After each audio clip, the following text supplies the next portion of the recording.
amafi nayo ntashobora kugenda mu nyanja ikinyumanyuma. Amafi ntashobora kugenda mu nyanja ikinyumanyuma. Niba agenda agana imbere ntiyoga ikinyumanyuma. Abigerageje uburyo aremye amazi yahita yituritse ibihaha agapfa, ishoboye kugerageza gusubira inyuma. Urugendo rw'amafi, urugendo rw'ibiba mu mazi ni ukugenda kimbere, bigenda bigana imbere gusa. Iryo ni isomo ryiza cyane bivuga ngo kuba muri Kristo Yesu rero. Amen. Bakundwa bene data, nshuti z'umusaraba, abo dukunda kandi twifuriza ubwami bw'Imana, ndizera yuko nta muntu upfa kuza hano gukirika kwiyoboka Imana iryo ari ryo ryose adafite inzara n'inyota byo kuba umuntu w'Imana. Shobora kuba ujeho wari ubwa mbere, shobora kuba Imana yakuraritse kugira ngo nawe iguhe agakiza yahaye abandi, ushobora kuba usanzwe ukijijwe ukunda ibiganiro by'ijambo ry'Imana, ukugezeho kose nguhaye ikaze mu izina rya Yesu. Nitwa Nzabonimpa Canesio, ndi umupastori utari umwana, utari w'igihe gitoya, nubwo ndakuze cyane dore ko ari ntabantu bakuru bakiba ku isi, kuko ntawe ukirenza ikinyejana kimwe akiriho. Imyaka 150 ntawe uyimara, 200 ntawe uyimara. Iyo ni imyaka mike cyane ugereranyije n'abatubanjirije mu gihe cy'abakurambere, abo twita repatriarishe, ba Adamu na ba Abeli na ba Seti na ba Nowa na ba Mahalaleli n'abandi bagiye benda kumara imyaka 1000 muri ubu buzima. Nicyo gituma rero mvuga ngo twebwe abanone ntiturama, abantu bazagenda bareba impamvu yabyo nuko ibihe byagiye bisimburana. Ariko uyu mwanya nkaba mbararikiye kugira ngo twegere nyine dufite imitima ikunze ijambo ry'Imana rigira icyo rimara mu buzima bwacu.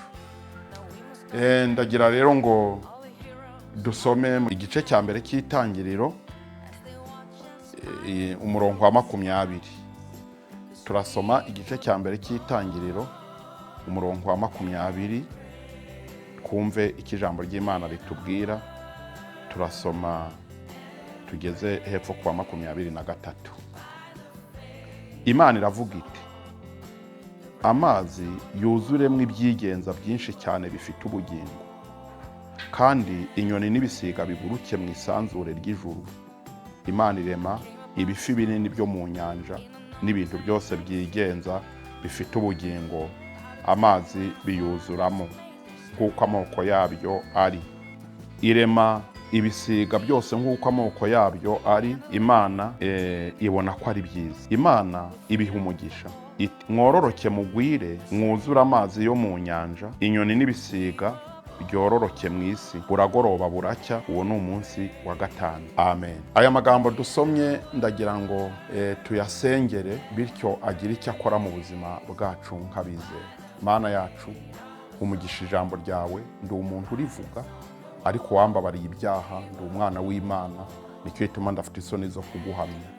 Fasha bose rero biteguye kwakira aya magambo, ubaha umugisha, bumve neza icyo umwuka abwira amatorero, imbaraga zawe zigaragaze muri nge, n'abumva kandi nabo bagira intambwe batezwa n'ubutumwa bwiza bukubiye muri izi nyigisho, mu izina rya Yesu umwami wacu. Amen. Dusomye amagambo atari make nubwo atari na menshi cyane, ariko icyo nshaka ko tuganira ni ijambo rivuga ngo kugira imibereho mishya kubera kuba muri Kristo Yesu. Kugira imibereho mishya kubera yuko uri muri Kristo Yesu. Nubwo aya magambo tuyasomye mu gitabo cy'Itangiriro, ariko nanone aratwereka ubuhanga n'ubukuru bw'Imana ku byanditswe byera no ku byo yateguriye abizera izina rya Yesu. Kubera yuko ibyaremwe byose, nk'uko umukozi w'Imana Pawulo yabyandikiye itorero ry'Abakolosayi agira ati: ibintu byose niwe wabiremye, kandi niwe byatungagaho urutoki.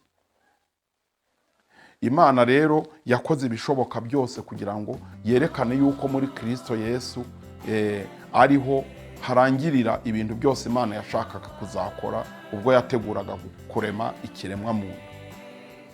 Imana yerekanaga ukubaho kw'itorero muri Kristo Yesu. Kuva ku munsi wa mbere, ibikorwa yakoze ku munsi wa mbere, ibyo yakoze ku munsi wa kabiri, ibyo yakoze ku munsi wa gatatu, ku wa kane, ku wa gatanu, ku wa gatandatu, meme no kuruhuka kwayo ku munsi wa karindwi. Ibyo byose buri bikorwa bya buri munsi byatungaga urutoki ku mibanire y'itorero muri Kristo Yesu, ku mibanire y'itorero na Kristo Yesu. Ibyo rero ni amabanga matagatifu y'Imana. Turashima Imana ko yaduhaye kumenya no gusobanukirwa mwene aya mabanga akomeye gutya ibikoresheje umwuka wayo wera. Ntabwo rero njya ku bikorwa bya buri munsi ngo duhere ku wa mbere tuzageze ku wa mbere nyine tuzageze ku munsi wa karindwi. Ibyo ngibyo byaba ari ibintu bihanitse cyane, ariko nanone dushobora kuzagenda tubaganiriraho buhoro buhoro. Ndagira gusa ngo tuvuge ku iki gikorwa Imana yakoze ku munsi wa gatanu. Imana ni nkuru cyane kandi ni nziza, ibyo ikora byose biratangaza. Uyu munsi rero Imana irema ibintu bibiri bikomeye. Irema inyoni zo mu kirere, irema n'amafi yo mu nyanja.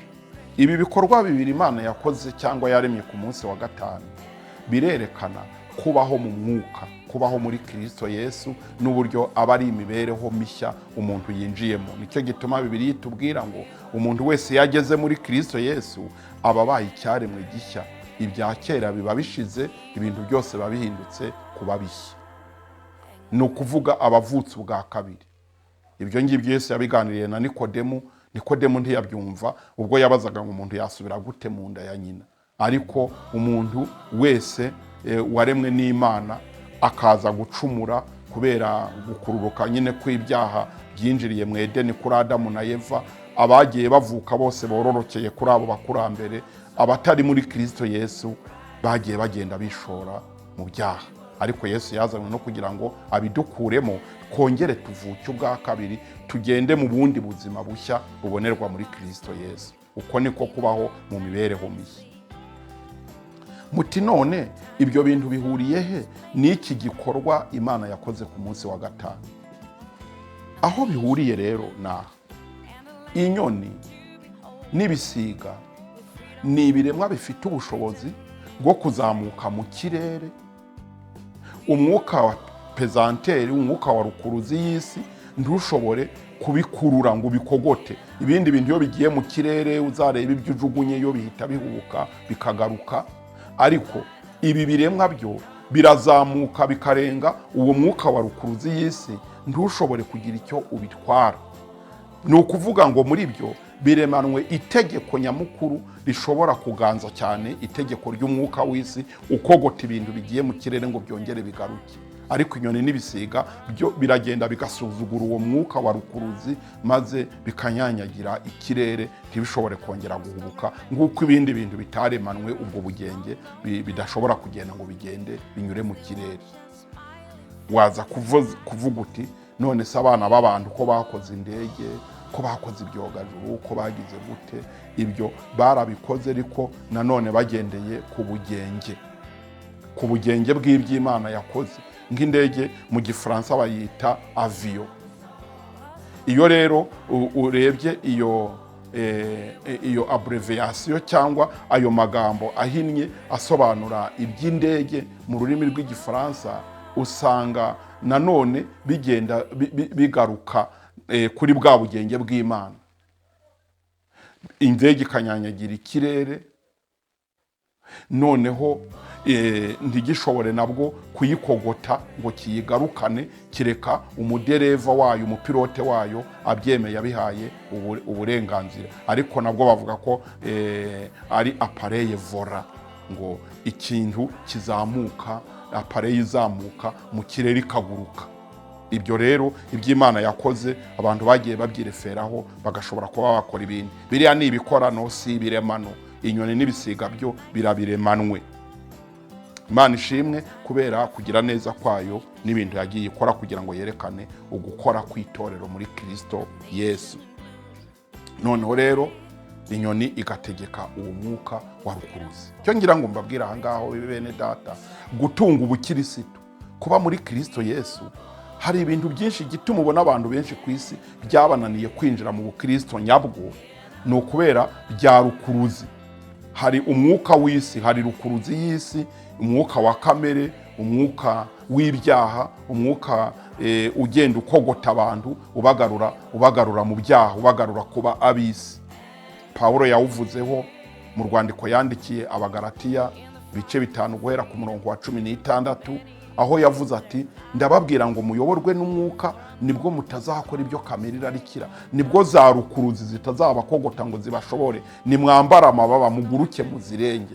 Nimuyoborwa n'umwuka ntimuzakora ibyo kamere irarikira, kuko kamere irarikira ibyo umwuka yanga, umwuka nawe akifuza ibyo kamere yanga, bigahabanira mu muntu umwe. Noneho Pawulo aravuga ngo nicyo gituma ibyo mushaka gukora atari byo mukora, ngo ariko niba tuyoborwa n'umwuka ntabwo tuzakora ibyo kamere irarikira. Bivuga ngo rukuruzi z'ibyaha bya kamere tizizadushobora kuduhubura mu kirere cy'umwuka ngo zitugarure muri kamere y'umubiri.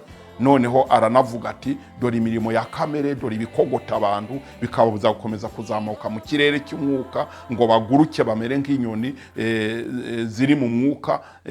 Imirimo ya kamere iragaragara ngiye: gusambana, gukora ibiteye isoni, by'insoni nke, kuroga, gusenga ibishushanyo, kwangana, umujinya, ishyari, amahane, kwitandukanya, kwirema ibice, kugomanwa, ibiganiro bibi no gusinda n'ibindi bisa n'ibyo. Niko yavuze ngo ndababwira hakiri kare yuko abumviye izo rukuruzi zose zikabakurubanira kugaruka mu mubiri ntibazaraga ubwami bw'Imana.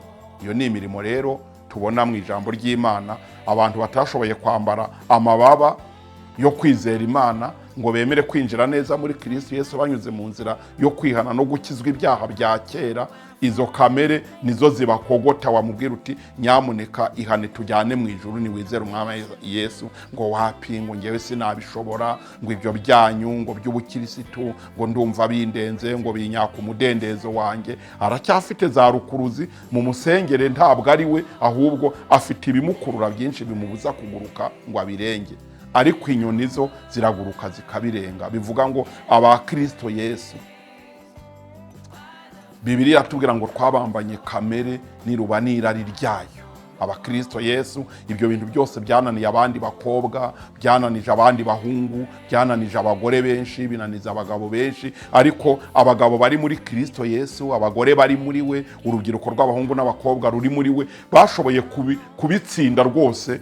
Abandi babarebaho bakavuga bati bariya ni ubusazi, ni ubwenge buke, bariya abahungu bigize kuriya, bigize nk'abamarayika kandi atari bo, bariya abakobwa bigize kuriya. Kubera iki? Babona nyine baragurutse bakabarenga, isi ntishobore kongera kubakogota ngo ibagarure mu mwanya w'igipagani.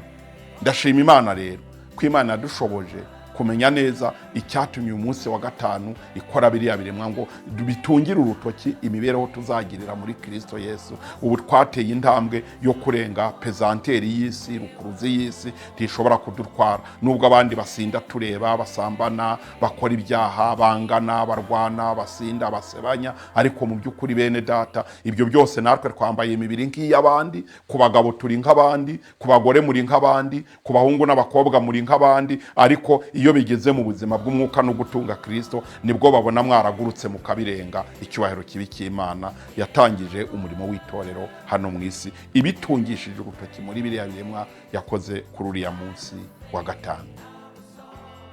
Muri izi nyoni rero harimo inyoni yitwa kagoma. Iyo kagoma yo nanone cyari igishushanyo cy'umunezero n'ibyishimo byo kuba umuntu abatijwe n'umwuka wera. Hari ukuba mu mwuka, ariko hari no kubatizwa n'umwuka wera. Yesu abwira abigishwa be ngo mugume i Yerusalemu murindire ibyo data yasezeranyije, kuko Yohana yabatirishaga amazi, ariko mu minsi mike abanyizeye muzabatirishwa umwuka wera. Umwuka wera amaze kubamanukira, nubwo na mbere bari basanzwe ari inshuti z'umwami Yesu, nubwo na mbere bari basanzwe bamuhamya bamukunda, ariko hari umupaka batarengaga. Hari akantu kakoba kari kakibarimo, hari ibintu byo gushidikanya byari bikibarimo, hari ibintu byo gutinya abafarisayo n'abigisha amategeko byari bikibarimo, hari ibintu byo kutavuga ubutumwa bisanzuye byari bikibarimo. Ariko umunsi bahawe umwuka wera, bamera noneho nk'inyoni itandukanye n'izindi nyoni, nk'uko turi gutanga urugero kuri kagoma. Umwuka wera yabashoboje kujya bagira ubushizi bw'amanga, bw'ubwoba, noneho Petero wari umunyabwoba wihakaniye shebuja imbere y'umuja kwa Kayafa. Petero washakaga kwerekana kamere y'uko azi kurwana, ubwo yacomoraga inkota mu rwubati ngo atangire kurwanira Yesu, atemaguye abantu imitwe, tugire ngo burya yaciye ugutwa ariko yashakaga, ahubwo yagiraga ngo amuce umutwe, arahusha kubera igihungwa aca ugutwi. Urumva rero yari agifite kamere y'uburwanyi no kumena amaraso, kubera yuko atari yakasobanukirwa neza amabanga matagatifu y'Imana. Nibwo Yesu yambwiye ngo have Petero, intambara turwana si y'umubiri, kuko iyabi y'umubiri data yari kuza akandwanirira, ahubwo subiza inkota mu rwubati kuko uyicisha niyazazira. Petero rero amaze guhabwa umwuka wera, ibintu birahinduka. Yaje kuvamo umugabo mwiza, yaje kuvamo umugabo utagira ubwoba, yaje kuvamo umugabo uhamiririza imbere y'Abayuda ati Yesu mwe mwabambye mukamwica, Imana yaramuzuye, niwe usutse ikimureba kandi mwumva. Avuga ibintu icyo gihe batari guhangara kuvuga bari mu mubiri, ndetse abivuga abantu bagira ati noneho baramwica, ariko kubera umwuka w'Imana wageze muri we, ahubwo akonvenka abantu, arabatsinda. Uwo munsi 3,000 bihindukirira Imana, birihana birakizwa mu izina rya Yesu. No kubera iki? Imbaraga z'umwuka wera. Izi mbaraga z'umwuka wera nizo zashoboje rero abantu kwinjira mu mwuka. Ndabigereranya rero na ya nyoni nari mbabwiye. Iyo nyoni yitwa kagoma, yo nubwo n'izindi ziguruka zikajya mu kirere, ariko yo iraguruka, yamara kugera mu kirere cya kure irusha izindi nyoni gupanda ijya mu kirere, noneho ikaza kugeraho igihe imiyaga yabujije izindi nyoni kujya mu kirere. Kagoma yo iyo haje imiyaga niho yumva ari fiyeri, irazamuka ikajya ijyanwa n'umuyaga, itiriwe kubitaguriza amababa, ahubwo ukabona ikureremba mu kirere idakubita amababa, ahubwo wa muyaga ukayifasha kugera kure mu kirere. Umuyaga ndawugereranya n'ibigerageza duhura nabyo muri ubu buntu bw'Imana twakiriye. Noneho rero umukristo nyakuri wabatijwe n'umwuka wera, iyo habaye ibigerageza n'igihe cyo kurenganwa kw'itorero no kurenganwa babahora kwizera kwabo, umunyamwuka niwe agaragarira. Bya bigerageza bimufasha kuzamuka cyane mu kirere cya Kristo. Icyo gihe bimwegereza Imana cyane, akagera kure, ahabwira Kristo ati mwami wanjye ntabara, nubwo haba kumeneka kw'amaraso yanjye ntabwo nakwihakana. Bigatuma rero agaragaza ubuntu bw'Imana muri we, akagera kure kayanyoni, kubera yuko yamaze kwinjira mu kirere cya Kristo, ajya kumusaba imbaraga z'ubutabazi. Ahubwo ukabona rero bya bigerageza bifashije umukristo kujya yasenga y'ibiri, ayitatu, ay'iminsi ngahe, atarya atanywa, akaba muri ubwo buntu bw'Imana, akegera Yesu cyane kugira ngo akomerere mu byo yizeye. Ni ukuvuga rero ngo imiyaga duhura nayo mwabera bisumba byose mwe, aho kugira ngo ituvane ku Mana idutsindagire hasi, ahubwo iratuzamura mu kirere cya kure, turangamiye izuba ryacu ritwakira, ari ryo Kristo Yesu umwana w'Imana. Icya kabiri tugira ngo turangirize haya magambo, ariko tukiraho ku cyambere, Pawulo yandikiye Abaroma atubwira akamaro k'umwuka wera mu buzima bw'abizera. Mu gice cya 8 abandikira amagambo yo ku murongo wa 26, mu gice cya 8 cy'urwandiko Pawulo yandikiye Abaroma, aravuga ngo uko niko n'umwuka adufasha mu ntege nke zacu, kuko tutazi uko dukwiriye gusenga, ariko umwuka ubwe niwe udusabira aniha iminiho itavugwa, kandi irondora imitima izi iby'umwuka atekereza, kuko umwuka asabira abera nk'uko Imana ishaka. Amen. Uko rero niko n'umwuka adufasha mu ntege nke zacu, adushoboza mu bigerageza, aratwongorera akavuga ngo ubwoko bwanjye, bana banjye, ni mubigenze gutya, nimwitware mutya, tukamenya uko twitwara kubw'inama duhabwa n'umwuka wera. None ngo akanadusabira tunihira iminiho itavugwa, igihe ibigerageza byakuziritse wumva utakura ururimi mu kanwa, ariko wa mwuka w'Imana ukurimo ukumva arakubatuye mu gicuku nijoro uryamye, ukumva arakubatuye uri mu nzira ugenda, ukumva akujeho, akagushoboza kuvuga amasengesho utaruramukanye, akagushoboza gutinda imbere y'Imana, ugasengera mu ndimi nshya, ugasengera mu mwuka, bigatuma umwuka w'Imana agusengeramo, nk'uko ya miyaga ifasha ya nyoni kagoma kuzamuka mu kirere cya kure, niko n'umwuka wera mu gihe cy'imiyaga, mu gihe cy'ibigerageza, adufasha kutwegereza Yesu cyane, ngo akadusabira mu ntege nke zacu, kandi ngo irondora imitima izi by'umwuka atekereza kudusabira, ngo kuko niwe usabira abera nk'uko Imana ishaka. bavandimwe bakristo bene data muteze amatwi mwumva ijambo ry'Imana, mbifurije kubatizwa n'umwuka wera kugira ngo mu gihe mwagiye mu kajugane mubuze uko mwabona ibisubizo by'ibibazo mwahuye nabyo, umwuka wera abasabire, umwuka wera abasengeremo, abaha amasengesho adasanzwe muri mwe kugira ngo murusheho gutambuka muri iyo periode mbi y'ibigerageza. Cya kabiri rero narimvuze Imana yakoze kuri uyu munsi wa gatanu ni amafi yo mu nyanja. Amafi yo mu nyanja n'ibindi biremwa byaremewe kuba mu nyanja. Mu by'ukuri iriya nyanja ibindi bintu biyigiyemo bitarabigenewe bipfiramo. Ni inyanja irimo intumbi nyinshi z'inyamaswa zarohamyemo, ni inyanja irimo intumbi nyinshi z'abantu, ni inyanja irimo ibintu byapfiriyemo. Nyamara aho hantu ibindi bipfira, abantu bashobora gupfira bakarigitamo ntibongere kuboneka, aho ngaho niho amafi yororokera.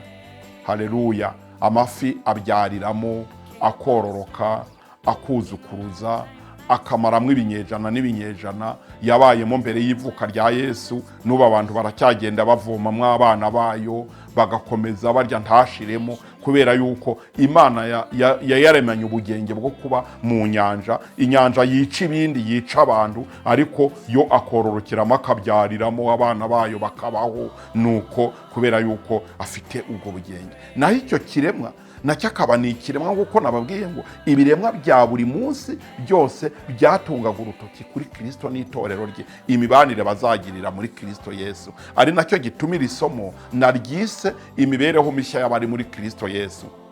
Iyi nyanja yitwa isi yaturoshya abakobwa benshi, yaturoshya abahungu. Iyi nyanja yaroshya abagabo benshi, ibaheza mu makabari, ibaheza mu byaha, ibaheza mu buraya, ibaheza mu bwicanyi, ibaheza mu irondakoko, ibaheza mu bintu bya bindi byose twigeze tuvuga mu Bagalatiya. Iyi nyanja yabiroshyemwo abantu rwose, baragenda babiteberamo neza. Bibiliya mu rwandiko Pawulo yandikiye Abayefeso ivuga ko bapfuye uruhagaze. Bapfuye uruhagaze nubwo baboneka ari bazima. Yaturoshya abapasitori, bamwe baragenda bararohama kandi bavugaga ijambo ry'Imana.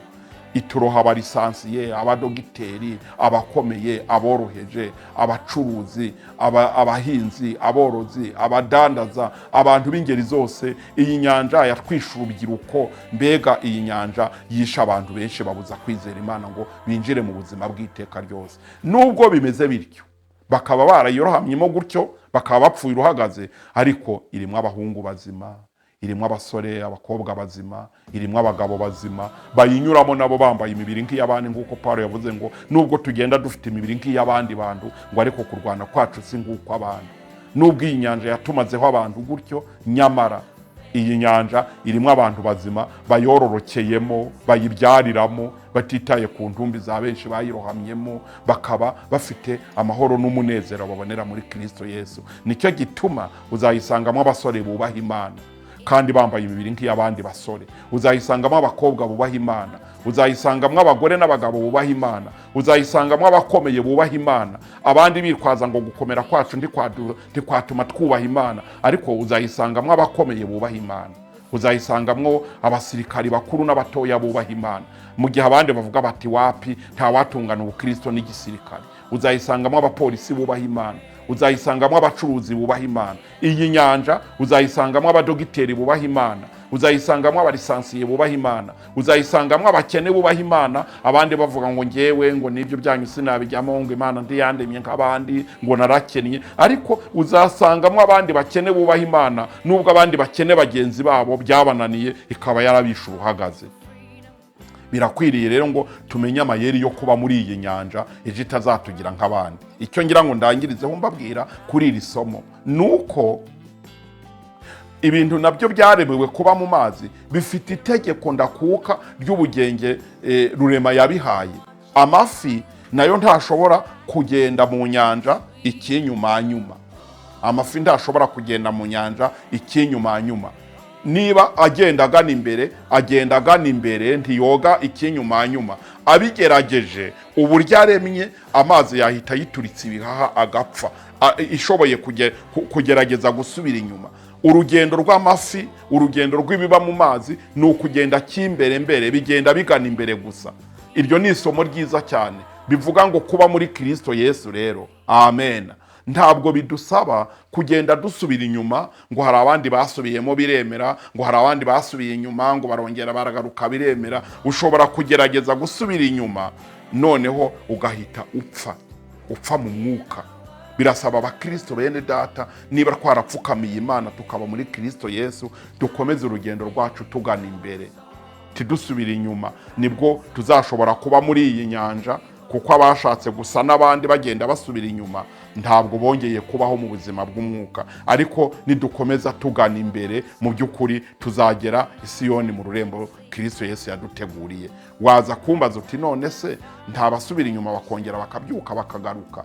Reka mbyemere, ariko ibyo ntitwabigira ihame, ntitwabigira intego ngo ubwo tugende dukereza agakiza twahawe. Iri somo riradusaba kuba muri Kristo Yesu, tudakebereza iburyo cyangwa ibumoso, tudakebaguza dusubira inyuma, dukomeze urugendo rugana imbere. Imana izarushaho kudutungira muri ubu buzima bwananiye abandi. Tuzororoka, itorero rizakomeza rikure, ryororoke, riganze, ridominisi, bitume nyine abantu b'Imana bakomeza kuba muri ubwo buzima bwiza bagenewe na rurema. Ndabashimye kubera yuko uyu mwanya mushoboye gutega amatwi y'uburyo twaba muri iyi si tukajya tuguruka, abandi byarabananiye, tukagera mu kirere cya Kristo Yesu aho tumuhimbariza bikemera.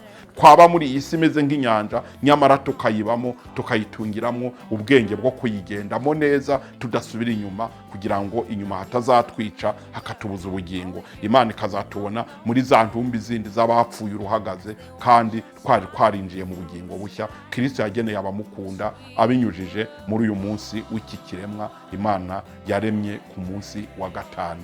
Iri ni isomo rero nanone biragira ngo rihuze isezerano rya kera n'isezerano rishya. Tumenye ko ijambo ry'Imana ryandikanwe ubuhanga bw'umwuka wera, ntabwo ari iby'abantu bapfuye kwiyandikira gusa. Ni igitabo kitajya kiva kuri mode, gihora ari gishyashya mu matwi no mu maso y'abakireba, kubera yuko kirimo ubugingo bw'iteka tubonera muri Kristo Yesu. Amahoro y'Imana no kugira neza kwayo nibibane na buri muntu wese wo muri twe. Udasobanukiwe neza iby'iri jambo, ukabaza Pastor Canesio wabigishije kuri telefoni igendanwa 0783594338. Uri hanze y'u Rwanda utangiza 25 ukuzuzaho iyo mibare 078888594338. Ndabashimiye. Reka rero dusengere iri jambo ry'Imana tumaze kumva, kugira ngo uwaba yaragize rukuruzi yamukuruye ikamugarura mu byaha, uyu mwanya ukawumvisha ijambo ry'Imana, hituvayo utararohama. Umwuka wera yiteguye kukwakira ukagoma muri Kristo Yesu. Nange reka ngusengera Imana.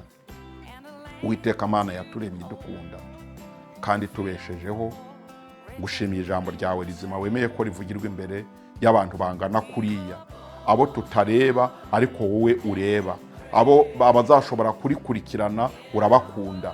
Ndagusabye rero ngo rigire umumaro mu mitima y'abizera, kandi umuntu wese rigeze afite umutima ushenjaguwe, umutima wemera, akaba yihannye, icyo yihannye cyose cyamubereye rukuruzi kikamugarura mu isi yari yaranze, ukimubabarira, uca inkoni zamba umubyeyi niko amera, kugira ngo izina ryawe rihabwe icyubahiro. Ngushimiye kubyumvise kandi kuko ari ibintu byo nsabiye abantu, kuko bakunda kurusha uko mbakunda, mu izina ryawe.